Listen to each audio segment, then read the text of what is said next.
Welcome back, MB2 Undergrounders. It is an inaugural day today. I am Sarah Kiefer, and I am actually joined with your newest co-host, Jonathan Tyrock. Hey, Sarah. Hi, can I call you JT now? Absolutely. Okay, thank you. Are you excited?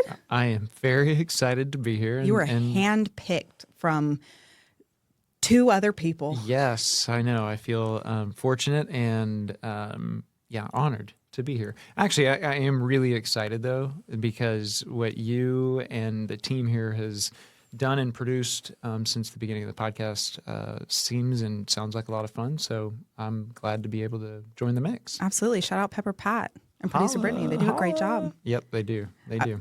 Okay, so for our inaugural episode, I don't think we could have chosen a better guest because at a minimum, we're going to have a lot of fun.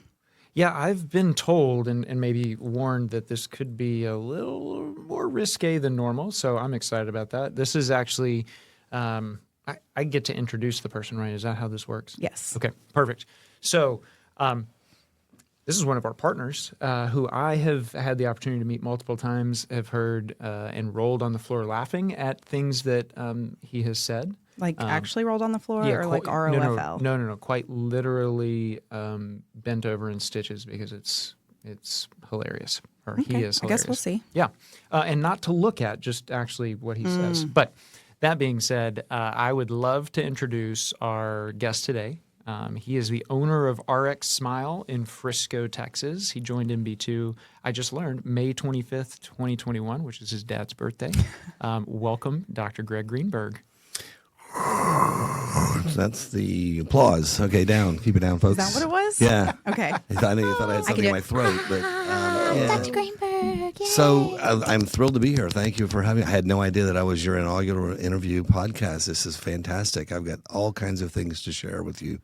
And we're going to have a wonderful time. Sarah, congratulations to you on your impending wedding. Thank you. Engagement coming up. JT, you were picked from one of two. I'm sorry, the other guy, he was terminal. He's killed in a car accident last week. So you got the Let's job. knock on wood. Anyway, I'm thrilled to be here. I can share whatever you would like with you. I've never really wondered why anybody wanted to hear my story, but if you're listening in, you're stuck now. You can always push the pause button or go away, Or go away. But Or you can go to YouTube and watch us talk. Even That's better. Even better. Even better. Well, since you're open to talking about anything, I want to start with the bourbon bar because we got a preview ahead of this of the dope-ass bourbon bar that you have, but it has tequila and other beverages as well. What was the genesis of this? How did this start? So back in 93, 94, I was in practice for about 5 years. I connected with some people that were doing single malt whiskey Scotch tastings, and we would meet once a month, and it was a Brotherhood. So there was a very small number of people. Is this like a no girls allowed type No, thing? there was not a lot of girls, not a lot of women. There was a couple. They were part of the Brotherhood? We would meet once a month, and Dr. McCoy was the leader of the group, and he was known as the Scotch Doc. He would kind of travel around Dallas and go to parties and wear a kilt and talk about single malt whiskeys and let you taste them if you were at the right party. So anyway, I really got into single malt whiskeys and started collecting them, and it kind of took over our house. Looks like it. My bedroom and my closet, and then we ended up selling that house, and we bought an older home, and we were going to remodel it. So when we remodeled it, I told the architect, I said, I really would like to have a nice bar. I have a lot of liquor I'd like to display. And he kept saying, that's too big of a bar. And I said, no, I think that's a good size. He said, no, it's a pretty big bar. And I said, no, I really think it's going to be okay. So we built it. And then I had him over to the house after I had all the bottles up. And he was like, wow, yeah, you weren't kidding. He needed a big bar. But at that time, it was mostly single malts. And then I gradually kind of started getting into bourbons, kind of a little bit before the bourbon craze hit. Mm-hmm. That's nice. And then they didn't have all these, small batch and all these different, crafters coming out at the time, which is great for the industry. I love some of that stuff, so I'm not complaining. It was just a timing issue. And then I started getting into tequilas, so I'm kind of an equal opportunity spirits Sarah, guy. You have not had a good tequila if you don't like tequila. I can promise you that. Yeah, there's a lot of crap out there, but there's a lot of good tequila, too. There's a lot of good of everything. Anyway, that's kind of how it came about. So you got in before the craze, which is awesome. I remember. Can I ask when the craze was? For bourbon, it was I would say probably in the early 2000s, Yeah. 2005 to 10. Yep. Okay. Things started heating up. Everybody kind of started heading that direction. Yeah, good old Pappy Van Winkle. I can't remember what it was. There was some award show, and somebody mentioned it, and then it was like it. That's was- how it happens. Yep. Yeah, well, I'll tell you a funny story about Pappy Van Winkle. I have a Pappy Van Winkle 23 year. So there was a member of our club, our Scotch club, who owned a liquor store. The Brotherhood, He was part of the Brotherhood. It was a With little women. the Lady You know, Brotherhood. just kind of a mom and pop. You know, he was a Vietnamese fella, had a little shop.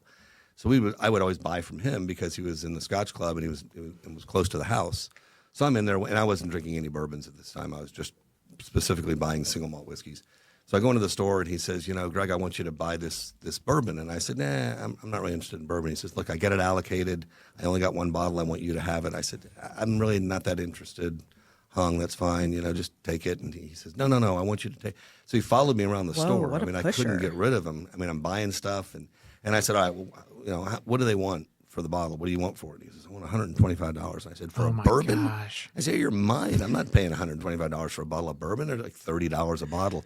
He says, I'm telling you, just buy it from me. Don't open it until you get the next bottle. And I said, so I literally bought it from him just to get him off my back. I said, I just put it in my basket and leave me alone. What year good was sale. this This roughly? was 98. Oh my god. So I put it in there and then I just put it on my shelf and I walked away. And not until, I don't know, 5 years later, I started realizing, you know, this whole Pappy Van Winkle, I started getting into bourbon and I thought, wow, I got a 23-year-old, and now I don't even know what it goes for if you can sell it on the secondary market now for, I don't know, $3,000-$4,000 Jeez. for a bottle. That's insane. Yep. That's nuts. You yeah, literally got bullied into that. I did. Yeah. Hey, that's a good. thank you. I was going to say that's a good bourbon club friend, or Brotherhood friend. It was. person, man.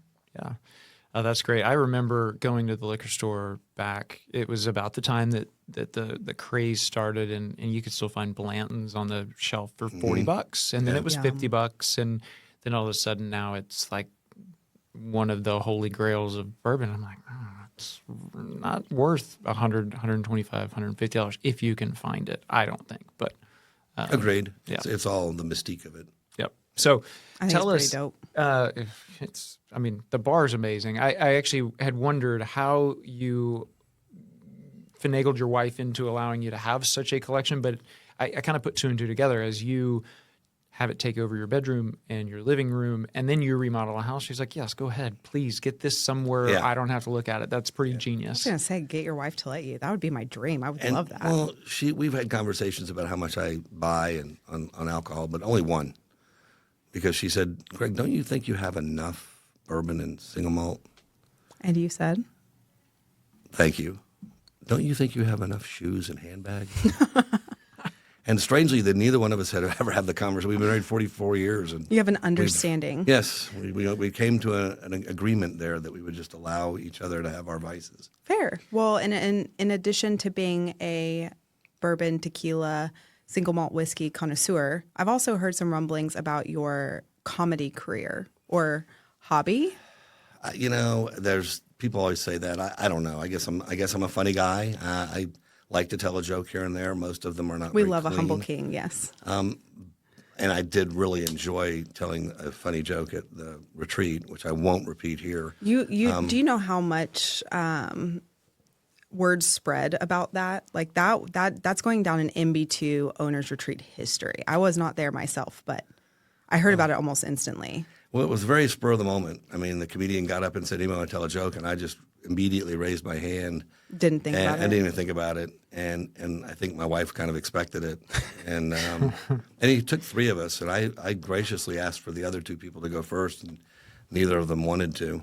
And then the comedian would have loved to have left right after the joke, so he kind of bombed. But to be there is to experience it. Tough act to follow for sure. Yeah. Well, do you have any before we really get things kicked off about your story and you know how you found MB2 and just the path you've taken? Do you have any jokes to start us off? Well, I had a PG-13 and below. Okay, please. I mean, I heard a cute one the other day, which I think is pretty cute. PG-13.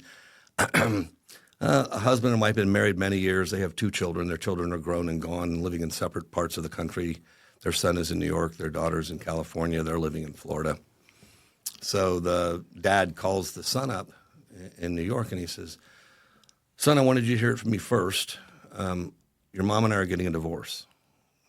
I've had it with her. I've been unhappy a very long time. In fact, I can't even stand the sight of her anymore. I'm going to go file the papers tomorrow, and it's going to be done with. And his son is distraught. He says, Dad, yeah, what are you talking about? You can't do that. He says, don't try to change my mind, son. My mind's made up. He says, you can't do that. No, that's ridiculous. Hang on, don't do anything. Let me call my sister. We're going to fix this. He hangs up. Son calls his sister immediately. She says, have you talked to Dad? He said, no. They're getting a divorce. He just called me. He's got his mind made up. He's filing the papers tomorrow. What are we going to do? She says, you're kidding me. He says, no, I promise. She says, all right, we got to get there. We got to fix this. So she says, I'm getting on the next plane. I'll be there in the morning. He says, I'll do the same thing. So he calls his dad back. He says, Dad, don't do anything. Jillian and I are coming to town. We're going to talk to you and Mom. We're going to get this straightened out. All right, well, good luck. He hangs up the phone, turns to his wife, and he says, honey, guess what? The kids are coming home from Christmas, and we don't have to buy the tickets. That's a good one. Yeah, it's going to cost a lot in therapy, but yes. Oh, that's amazing. Well, you were also telling a story about you and a patient's dad had like a dad-off joke. Yeah, it was a new patient, so I'd never met him before. But before I left the room with the new patient, he had a 14-year-old son. He said, I got a joke for you. And it was the joke about the people getting killed on the Titanic. It's an old joke. The people getting killed on the Titanic. He was sitting next to a guy on a plane named Goldberg. And he says, I really resent you because all your ancestors killed my ancestors. And he says, what do you mean? He said, they were on the Titanic. They were killed. He says, that was an iceberg. He says, iceberg, Goldberg, it's all the same. So he told that joke, and I thought, okay, who hasn't heard that, particularly if you're Jewish?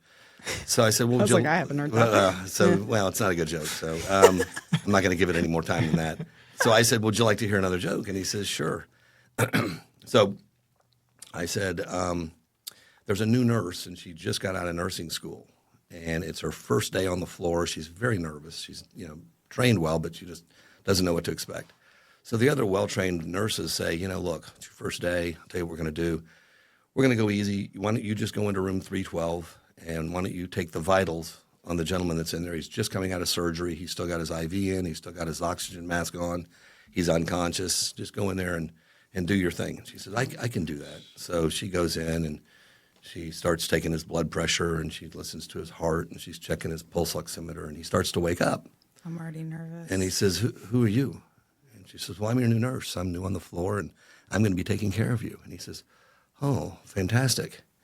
And he says, can you do me a favor? And she says, sure, I guess. I'm your nurse. And he said, can you tell me if my testicles are black? And she says, what? He says, can you tell me if my testicles are black? And she says, oh, I don't know. And he says, you're a nurse, aren't you? And she says, yeah. And now she's starting to feel a little guilty. She's a nurse. She should have been trained. She should be able to do these things. So he says, well, could you find out for me? And she says, sure. So she pulls the blanket down. She lifts his gown up. She starts messing with his junk. Next thing you know, she puts his gown down, puts the blanket back up, and she said, sir, there is absolutely nothing wrong with your testicles. Everything looks fine down there. He looks at the nurse. He pulls his oxygen mask down and says, nurse, are my test results back? Oh, my God. Oh, wow. What a good one. So it got him out of his chair. He funny. hadn't heard it before, so the dad was very happy. I'm not sure if he wants me to have his 14-year-old kid as a patient anymore, but yeah. I think that's a good way to get them to stick around. Yeah, that's right. You'll know, right? If they come back. Yeah. If they come back. Well, tell us, so speaking of patients and the practice, tell us about your journey. How did you go from, a young Greg Greenberg looking for what? Was it always in the cards to be a dentist? Is that something you always wanted to do, or? Yes. So I kind of made my mind up. I was blessed in a number of ways, but I kind of made my mind up that I was going to become an orthodontist when I went through orthodontics. So I was 12, 13 years old. I had a big overbite, had to wear a headgear. But I really liked my orthodontist, my orthodontist's son is an orthodontist in Frisco. So we actually practice near one another in a small world. Anyway, I liked him. I got along well with him. He had a little 2-chair operation. He just went back and forth. And I thought, I could do this. My dad was a physician. He was an internist, solo practitioner. So I always kind of wanted to run my own business. That was a big part of what I wanted to do. I wanted to be my own boss. But I didn't really like the hours that he kept as a physician. This was pre-hospitalist, so he would always get called to go to the emergency room to meet his patients. Yep. And I was like, I like to eat my meals hot. I don't like to be interrupted in a movie. So And I saw that happening, so I thought, I'll go to dentistry. I never really wanted to be a general dentist. It was always an orthodontist. So that's how it started. I became an orthodontist, and then I knew I wanted to have my own practice. I actually associated with a very well-run practice in Carrollton here. I was his first associate. It was my first experience in private practice. And he was ready to leave, or getting ready to leave, so he wanted me to buy his or be a partner, which would have been, a wonderful thing financially, but I had no desire to have a partner. I really wanted to do my own thing. So How old were you at this time? I was 31. Okay. 30, 31 years. I right out of school. And you're still like on the come up. You're like, okay, I've got options. I've got time. Yeah, for sure. I mean, by the time you get out of dental school and you did your ortho training, I was already 28, 29 years old. So, I still worked with him for a number of years while I started my own practice and built that up. I was kind of working in 3 different places. And these were the days there were no corporate dentistry. There's a few offices around that did Medicare stuff, but nothing like the environment today. Yeah. So I started my own practice, and it just kind of built it and grew it.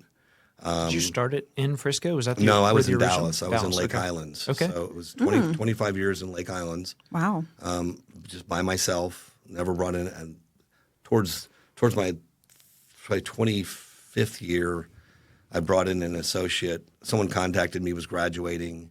He said, I don't have anywhere to go. Do you? And I was looking at starting a practice in Frisco because a pediatric dentist had approached me and said, why don't you start a practice out here? And I really didn't want to have 2 offices, but he kind of hounded me, and I caved in. So I was really running 2 offices, and I didn't want to work 7 days a week. I really didn't want to work 5 days a week. So I brought in an associate in hopes that, that would take some of the heat off, and he could work a little bit in the Dallas office, and I could continue to go to Frisco. And that ended up being, kind of a trouble, running 2 offices, 1 doctor. It wasn't anything I ever wanted to do either.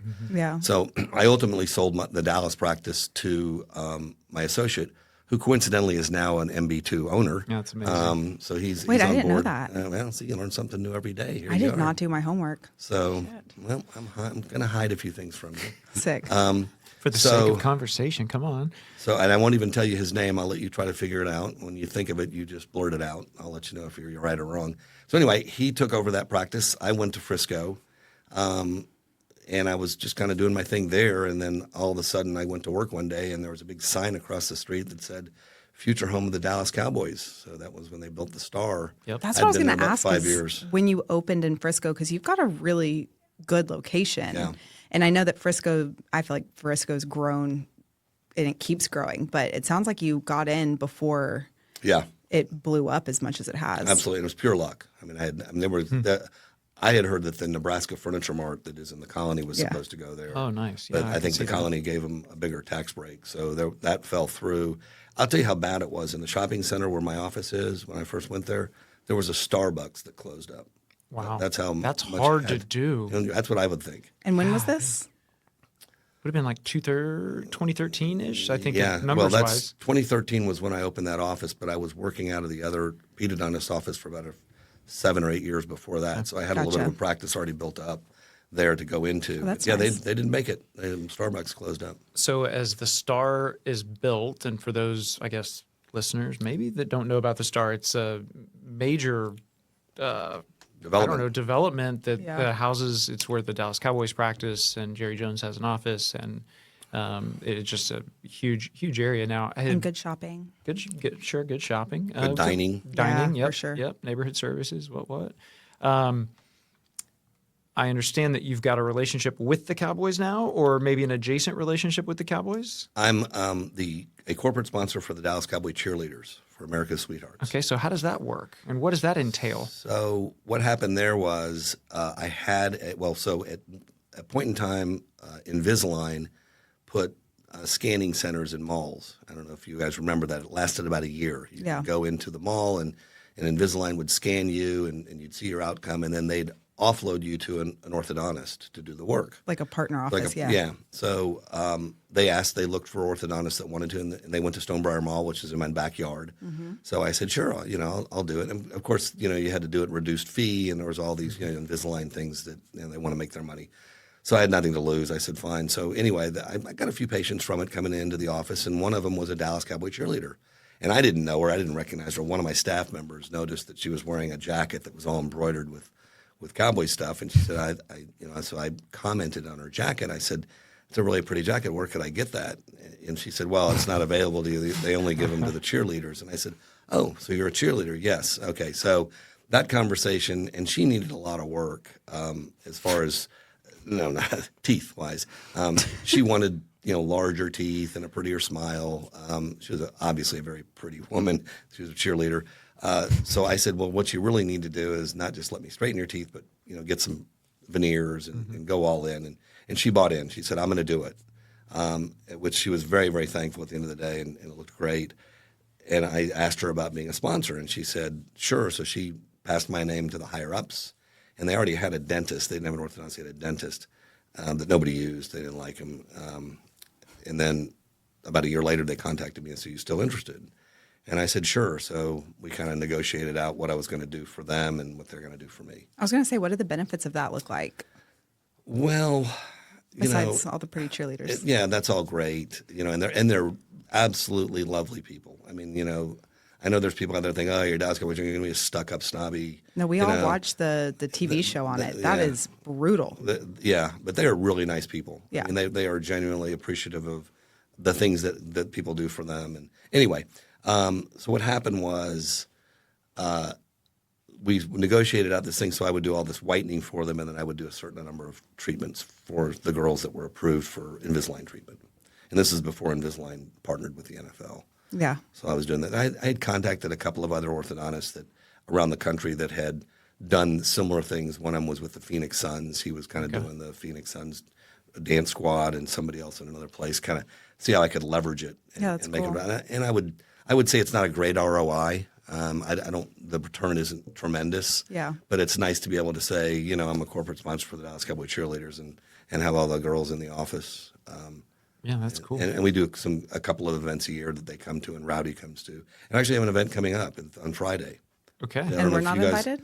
Well, it was invitation only, and I only had so many seats, and I was giving it to my patients. So we're having a private viewing of Mufasa at the theater at Grandscape. Oh, that's cool. awesome. We're going to have Rowdy and the cheerleaders there for our private. Yeah, it's pretty cool. That's so really cool. And that's all my treatment coordinators doing. Being a sports nerd, do you get are you able to, do you go to the games? Do you are you doing anything on, I assume probably not, adjustments on game days, but are you doing anything game day related with the Cowboys? No. Yeah. Other than seeing some of the players that come in and some of the coaches. Oh, that's cool. That is really cool. Given proximity, that makes sense. Yeah, it's right across the street. Now, this wasn't a great year to talk football with a lot of the coaches and staff. Well, dang it, next year will be, right? That's what they keep saying. That's what they say. Well, and you're talking about how cool it is for your team. You've got a pretty interesting culture at your practice. You guys have quite a social media presence. Thank you. Yeah, my Sorry, I didn't say that was compliment. Okay, let's compliment. It was a compliment. Words are hard. Thank you. It was a lot of it. Well, all of it. I shouldn't say that. Let me tell you something about social media. I was a little late to embrace it. I really didn't want to do Facebook and Instagram and TikTok, and I didn't really think that there was going to be any reason for that to grow your practice. Yeah. But as I was hiring more staff, and as I got older and they were younger, and I never wanted phones in my office. Put your cell phone away. Yep. My business culture. Let me divert for just a moment. My business culture is, I think, a lot like MB2, which is maybe why I like being part of MB2 so much. We like to have a good time, but we want to be very professional and get the job done well. Yes. But we don't have to be all stoic and stuck up about it. It's good to have, enjoy your patients, enjoy the kids, enjoy each other. So work hard, play hard, if you will. Yes, absolutely. So they kind of got into starting to post some videos and doing more, of the trending things that are happening and asking me if I would do it. And I guess I'm a good sport. I'm happy to do it and see how it comes out. They do a lot of stuff without me as well, and we're trying to get my associate, soon-to-be partner, Dr. Ortiz, engaged as well, and he's got a good attitude. But I was going to say, I could see it. Yeah, I could see it. But it's all them. I'm gonna definitely say that my team is the part that makes all that happen and makes it win. which is, great for me. It's when you have a group of people, and it's taken 30 some odd years to find the right people. You have to kiss a lot of frogs, is what I always like to say. But I have a really good a team right now that really functions.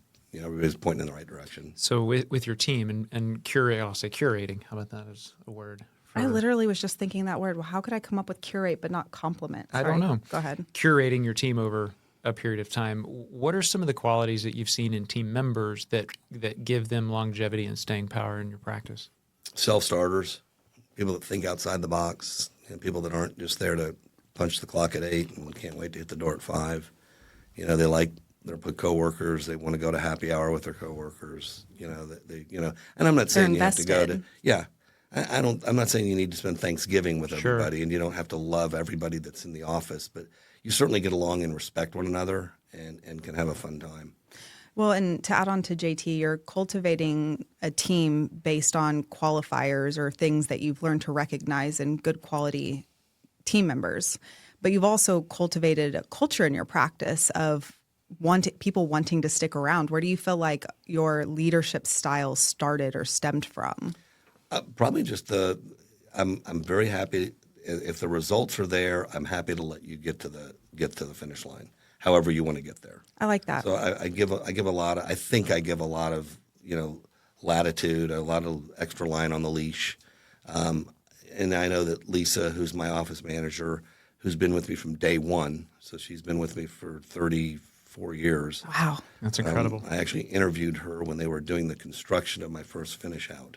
That's insane. Isn't that amazing? Shout out, Lisa. Yeah, shout out big time.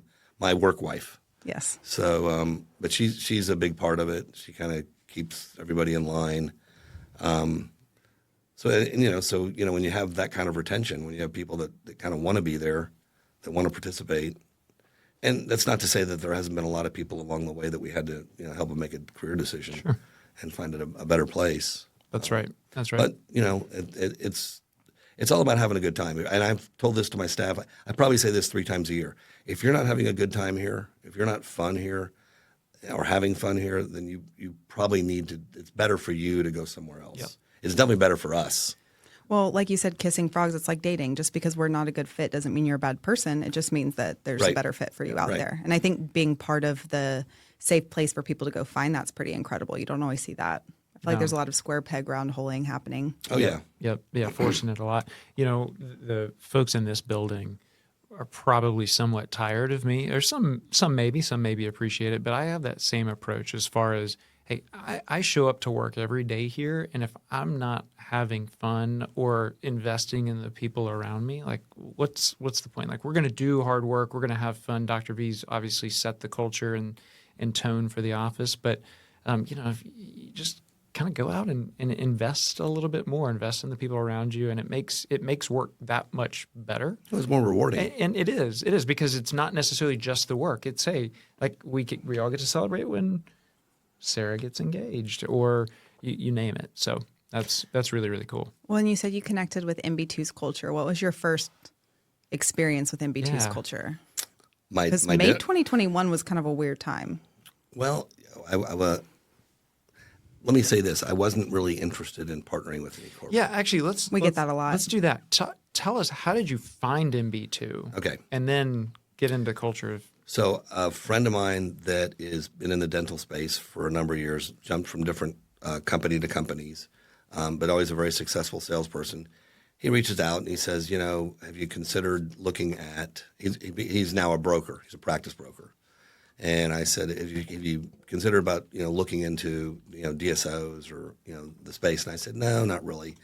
I said, I'm doing my thing. I'm just going to kind of and I'm not really interested in being part of a group. I'm vibing. I'm just out here vibing. And he said, well, how old are you? And I said, well, I'm 62. And he said, well, when do you want to quit working? And I said, I don't know. I'd like to maybe 67, 68. And he said, well, that's 5 years.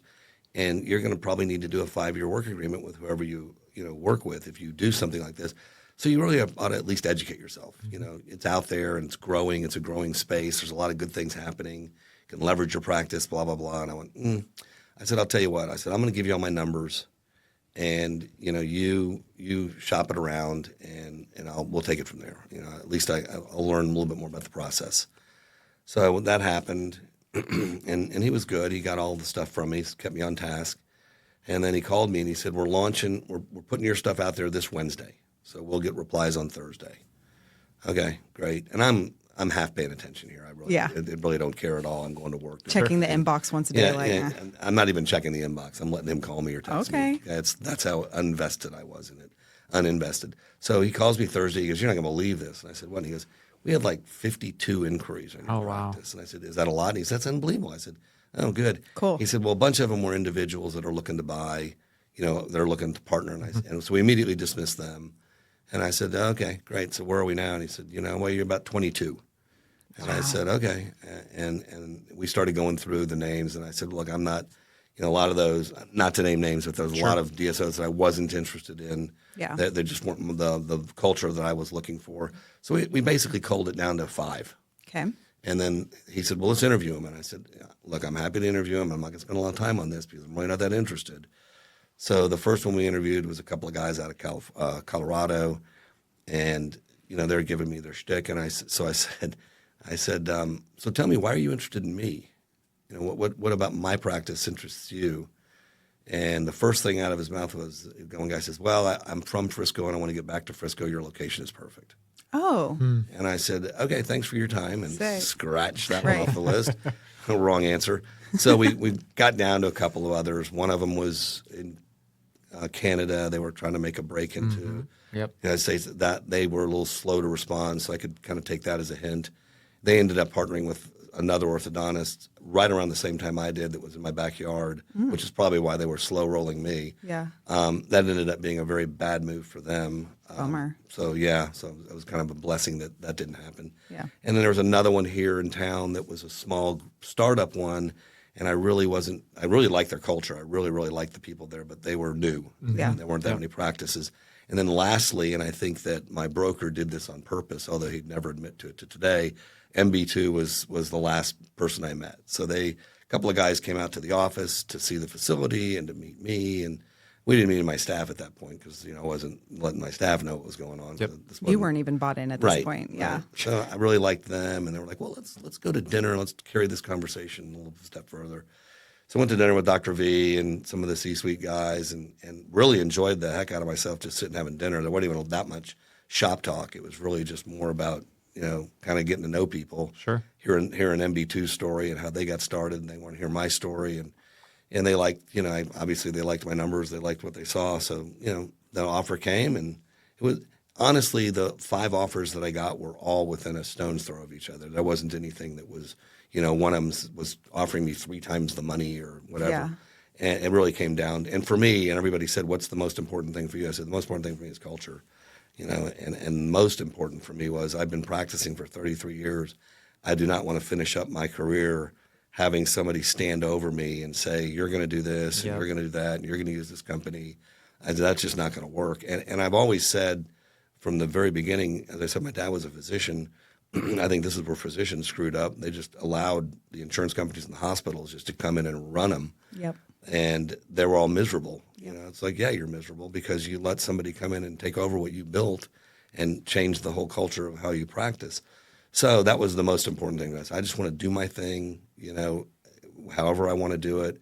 You guys want to come in and take the front office, and you want to do all the HR stuff and the accreditations and billing and collections. Be my guest. After 33 years of that, I couldn't wait to offload that stuff. Well, it's kind of like I don't need you, so I have to want you. Yes. This isn't something that I'm seeking, so it's got to be good enough for me to be interested. And then, I think from start to finish, it was probably 7-8 months. Mm-hmm. I went from I'm not the least bit interested in you to let's get married. Yeah. And signed, and now what are we going on 4 years now? This will be 4 years. And I've said it once, I've said it 10 times. It's probably the single best decision business-wise that I have made in the 34 years. Why, without a doubt. Why is that? Why do you think that is? It was just the right place at the right time for me. And, I talk to a lot of doctors that are interested in joining. They want to know, and I say, look, I can't decide for you if this is the best thing for you. You have to look at it and decide that that's a good thing for you. One dentist that I was talking to said, I've got 2 kids that still have to go to college. They're graduating high school this year. And I said, well, I'll be honest with you. I said, if I had 2 kids and I was getting ready to pay for college, I'm not sure I would be transacting right now. That's not where I was. My kids were grown. They were off on their own. They were doing their own thing. Everything was a lot easier for my wife and I. Yeah. So, and it was really just a great exit strategy for when I wanted to exit, but there's no forced exit. It's like you're going to sign a 5-year agreement, which is negotiable. You can change the terms. I was happy with 5 years, and I'm happy to stick around, after 5. I'm having a great time. I mean,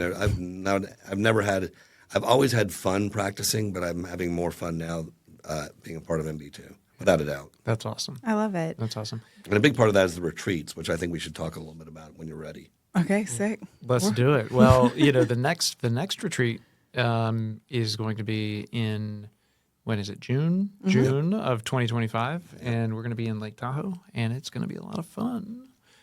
So tell us what, for those. I mean, we've got a lot of listeners and viewers that are part of the.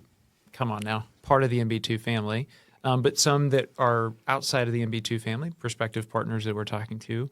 Tell us or tell them a little bit about the experience at Partner Retreat. Well, if you're an MB2 partner and you haven't made it to a retreat, I would strongly encourage you to clear your calendar and go either to the Tahoe or the PGA this year. That's later in the year, and it's not even as much about the location of the retreat as it is what you get to experience when you're meeting everybody and having the fun. And I will tell you, my first retreat was Cabo. And that's where you made a name for yourself. I made a name for myself on day 2. Drew a line in the sand. Everybody said, "You're the guy." And I said, "Yeah, okay, I'm the guy. Yeah, buy me a drink." Well, all the drinks were paid for. But anyway, it's nice how that works. What you get to experience is, because, we're 750 plus offices coast to coast. Yeah. So you don't really get to meet a lot of your partners. And I truly say partners because MB2 is a partnership. Yeah. Until you go to one of these retreats and you get to meet these other people that are part of the same company as you, and you get a very distinct picture of the type of person that MB2, the type of practice that MB2 is looking to partner with. There's some common ground there, and they're fun people to hang out with. I mean, it's great to get to meet your partners, spend some time with them, and their spouses. And it's all downtime. This is not CE. We're not sitting through a lecture. Yep. You're not, going to be 9 to 5, 9 to 10, 1 hour listening to a lecture to, get your GED credits. It's nothing like that. It's all just fun. You're just there to chill, meet your partners, have a great time, do whatever it is you want to do along with the rest of the group. Obviously, there's some themed parties, which, again, I'd encourage you to participate in. They're a lot more fun. So this is like the new Brotherhood for you. Yeah, but it's great. Circle. Yes. Yeah. It's a brotherhood of dentists that like to drink. Yes. Most of them. Yeah. It is duplicate, copy, paste. That is like I've been at MB2 since 2019. And this was the first year, last year, I guess 2024 was the first year I was able to go to a retreat just simply because of timing and logistics. And, being on the business development team, talking with prospective partners, that's exactly how I describe it.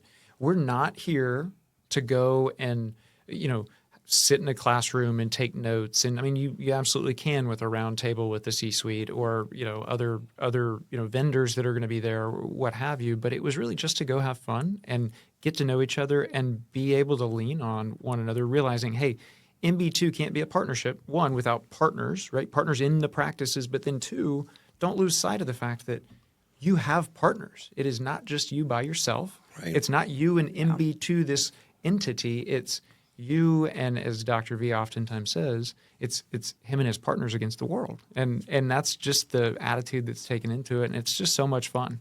So much fun. It is. And I remember Dr. V, he might not remember telling the story, but I'll remember it because I think it was Marco Island. Marco Island got hurricaned out one year. And then we went back the next year. And I guess it was probably Charles Bank because they'd already done the recap. And I guess they saw the bill for one of the retreats. And they were like, you're spending a fortune on these retreats. You can't do that. And Dr. V said, well, that's what we do. It's, no, you just can't do that. There's too much money to be spending on, you're flying people out. I mean, you're putting them up in hotels and you're buying them meals and they're parties and all this. You got wrestlers and skydivers coming out of a plane, and a guy that looks like Tom Cruise from Maverick. Yeah. And Dr. B says, "Well, look, here's the deal. We're going to be doing the retreats. Okay, we're not cutting those out. That's all part of it. You guys are just going to need to get used to it." He said, "It's the exact same thing as if you take a client out to lunch or dinner, and they're a prospect of yours. That's what you do. Well, this is what we do. We take all our dentists, we take all our partners out. We have a great time. Trust me when I tell you, they're that much more productive when they get back. They get it. They understand what it is we're all trying to do." Yeah, it's so re-energizing. It is. Yeah. It is. Well, Dr. Greenberg, thank you so much for coming in. Is there anything that we didn't get to that you wanted to talk about? That's it. I mean, our time is up. It's gone that quickly. Do you want me to do the clacker again? Would that help? No, I just can't believe it. There's so much more that needs to be said, but we'll have to save time for our next time together. Well, that's the beautiful thing. You're local, so we can. I was going to say, we'll fly you out and everything. You didn't even pay for my gas. Who are you kidding?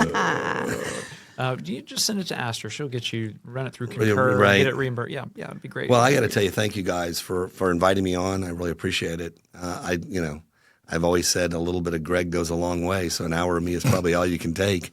But I've enjoyed it, and I've enjoyed hanging out with you guys. Thank you so much. Yeah, Dr. Greenberg, thanks. MB2 Undergrounders, that concludes another episode of the MB2 Underground. Sarah, did I do okay? You did great. Are you sure? Yep. I do the outro too, right? Yep. Not good. I've never even listened to a podcast. I think you did great. Oh, thank you. I appreciate that. All right. Well, here we go. So we'll see you guys next time. Welcome to the Brotherhood. Peace. Out.